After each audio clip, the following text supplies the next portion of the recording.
Hello friends, I am MD Harun Rashid and it's my YouTube channel Harun Bahajon. Today in this video I will discuss where does photosynthesis takes place from the chapter Photosynthesis in Higher Plants class 11 especially for NEET aspirants. এখানে আজকে আমরা পড়ব যে আসলে photosynthesis সালোকসংশ্লেষণের যে প্রক্রিয়াটা সেটা কোথায় হয় এবং কিভাবে হচ্ছে। দেখো প্রথমে বলছে কি you would of course answer in the green leaf of or in the chloroplast। তাহলে তুমি যদি বলো যে ফটোসিনথেসিসটা কোথায় হচ্ছে তাহলে তুমি অবশ্যই অ্যানসার করবে কি যে সেটা ফটোসিনথেসিস কোথায়, গ্রিন লিফ সবুজ পাতায় হচ্ছে অথবা তোমার ক্লোরোপ্লাস্টের মধ্যে হচ্ছে। Based on what you earlier read in chapter 80, you are definitely right। তুমি অবশ্যই ঠিক। Photosynthesis does takes place in the green leaves of photoplants, but it does so also in other green part of the plants। শুধুমাত্র সবুজ পাতায় হচ্ছে না, সেটা হচ্ছে কোথায়, উদ্ভিদের যে সমস্ত অংশ সবুজ, সারা শরীরে যে অংশগুলো সবুজ অংশ সেই অংশগুলো ফটোসিনথেসিস হচ্ছে। Can you name some other parts where you think photosynthesis may occur? Definitely. Say for example the calyx, বৃতি। তো হতে পারে যে green part, any green part of the plants photosynthesis may occur. You would recollect from previous unit that the mesophyll cell in the leaves have a large number of chloroplasts। তাহলে mesophyll সেলের মধ্যে কি রাখে, chloroplast থাকে। তার মধ্যে কারণ mesophyll সেলের মধ্যে ক্লোরোপ্লাস্টের মধ্যে থাকে তোমার ক্লোরোফিল এবং ক্লোরোফিলের মধ্যে থাকে তোমার গ্রানা এবং স্ট্রোমা বলে দুটো অংশ। Usually the chloroplasts align themselves along the wall of the mesophyll cells such that they get the optimum quantity of the incident light। তাহলে এই যে মেসোফিল সেলগুলো যেগুলো মেসোফিল সেলের মধ্যে যে ক্লোরোপ্লাস্টগুলো থাকছে সেগুলো তার ওয়াল বরাবর সাইডের দিকে থাকবে। কেন থাকবে সাইডের দিকে?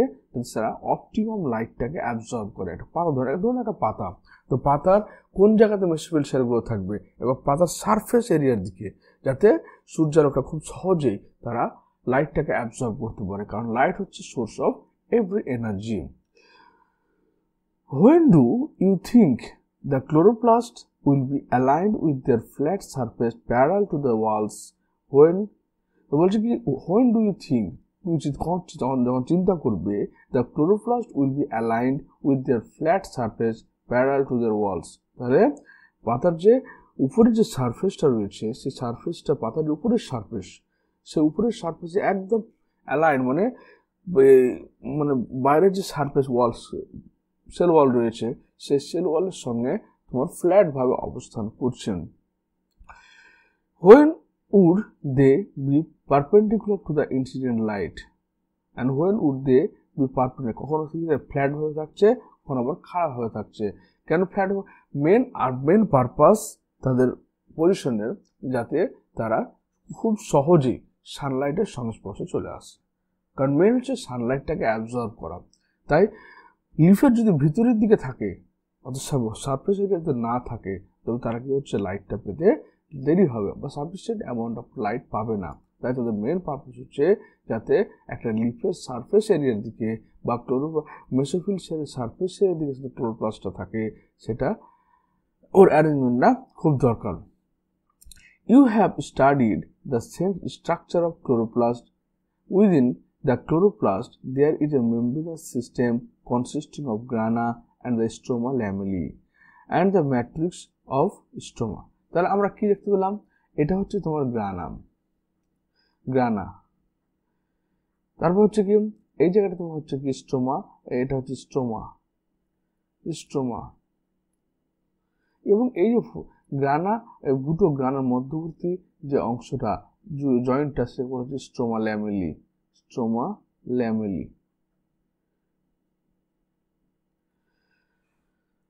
There is a clear division of labor within the chloroplast. The membranous system is responsible for trapping the light energy and also for the synthesis of ATP and NADH। তাহলে আমাদের যে গ্রানা, এই গ্রানাতে কোন রিয়াকশন হচ্ছে? লাইট রিয়াকশন হচ্ছে। Light reaction মানে in the presence of sunlight reaction ওয়াকার and ultimate product কি হচ্ছে? লাইট রিয়াকশন আলটিমেট প্রোডাক্ট হচ্ছে এটিপি এবং NADP+। In stroma, enzymatic reaction synthesis sugar, which driven are called which turn from starch. এবং এই যে ATP বা NADPSটা আমাদের কোথায় হলো? গ্রানার মধ্যে হলো, সেটা ট্রান্সফার হয়ে গেল কোথায়? স্ট্রোমা রিজনে। এবং স্ট্রোমা রিজনে কি হবে? ডার্ক রিয়াকশন হবে। এই ডার্ক রিয়াকশনের কাজ কি? এই যে এটিপি এবং NADPSটা তৈরি হলো, সেটাকে তোমার খাদ্যের মধ্যে স্থৈতিক শক্তি বা খাদ্যের মধ্যে সঞ্চিত শক্তি হিসেবে তৈরি করা। অর্থাৎ এখানে স্টার্চ তৈরি হচ্ছে, স্টার্চের মধ্যে তোমার কি তৈরি হবে? স্টার্চের মধ্যে এই এটিপি আর NADPSটা তোমার স্টোর হয়ে যাবে, যেটা কেলভিন সাইকেলের মাধ্যমে হয়। কেলভিন সাইকেলের মাধ্যমে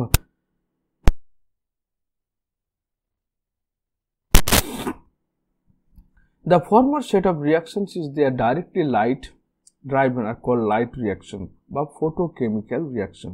তাহলে এই যে আমাদের গ্রানাতে যে বিক্রিয়াটা হলো, যেখানে এটিপি আর NADPS তৈরি হলো, তার প্রধান পারপাস হচ্ছে কি? লাইট, অর্থাৎ তার মেন সোর্স হচ্ছে লাইট। এই জন্য ফটোকেমিক্যাল এনার্জি, ফটো মানে লাইট বা ফোটন কণা সূর্যালোকের, এবং কেমিক্যাল মানে রাসায়নিক বিক্রিয়া, মানে রাসায়নিক বিক্রিয়া বা লাইট রিয়াকশন বলা হয়ে থাকে। The later are not directly light driven but are dependent on the product of light reaction ATP and NADPH. Hence, to distinguish the later, they are called by convention as dark reaction. তাহলে পরটা কি হচ্ছে? যে stroma যে রিয়াকশনটা হচ্ছে, সেটাকে dark reaction বলা হচ্ছে, কারণ এটা তোমার লাইটের উপর ডিপেন্ড করে না, কিন্তু লাইটের রিয়াকশনের মাধ্যমে যে তৈরি হলো এটিপি NADPH2, সেটাকে কালেক্ট করে বা সেটাকে তোমার অ্যাবজর্ব করে বা ইউজ করে। ওই জন্য একে বলা হয়, যেহেতু লাইটের দরকার পড়ে না, তাই এটাকে বলা হয় ডার্ক রিয়াকশন বা কার্বন রিয়াকশন। কার্বন রিয়াকশন বলার অর্থ কি? কার্বন রিয়াকশন বলা হয় এখানে যে কার্বন কম্পাউন্ডগুলো রয়েছে, যেমন ফসফোগ্লিসারিক অ্যাসিড, 3 কার্বন কম্পাউন্ড, রাইবোজের ফসফেট, 5 কার্বনযুক্ত কম্পাউন্ড, এখানে কার্বনের আত্মীকরণ ঘটে, কার্বনের আত্মীকরণ CO2 আত্মীকরণ ঘটে বলে একে কার্বন রিয়াকশন বলা হয়ে থাকে। However, this should not be construed to mean that they occur in darkness or they are not light dependent. মানে ডার্ক রিয়াকশন বলা মানে এটা না যে সেটাকে লাইটের দরকার পড়ে না। আসলে লাইটটা এখানে ইউজ হয় না, কিন্তু লাইটের রিয়াকশনের মাধ্যমে উৎপন্ন প্রোডাক্টগুলো কিন্তু এখানে ব্যবহার হয়।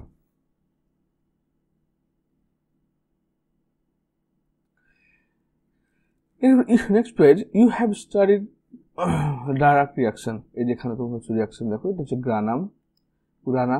আর এই গ্রানার মধ্যে কি রয়েছে? এক একটা পার্টকে বলা হচ্ছে থাইলাকয়েড বলা হয়, এবং এটা গ্রানাম। এই থাইলাকয়েডের মধ্যে তোমার হচ্ছে থাইলাকয়েডের যে মেমব্রেনটা রয়েছে, বাইরে যে থাইলাকয়েডের যে মেমব্রেন রয়েছে, এই মেমব্রেনের মধ্যে তোমার কি থাকে? তোমার এই লাইট রিয়াকশন ঘটে। এই লাইট রিয়াকশন ঘটার ফলে যে এটিপি আর NADPH তৈরি হয়, সেটা কেলভিন সাইকেলে তোমার ব্যবহার হয়, এবং কেলভিন সাইকেল ব্যবহার হওয়ার পরে কেলভিন সাইকেল ব্যবহার করার পরে সেখান থেকে তোমার গ্লিসারিক অ্যাসিড, 3-ফসফোগ্লিসারিক অ্যাসিড বা 3-PGA তৈরি হয়, এবং আর কি তৈরি হয়? এখানে গ্লুকোজ তৈরি হয়, গ্লুকোজ। আর এটা এখান থেকে তোমার গ্লুকোজ তৈরি হচ্ছে, glucose. Okay, so this is the end of this video. Okay, ভিডিও দেখার জন্য অনেক ধন্যবাদ। Thank you.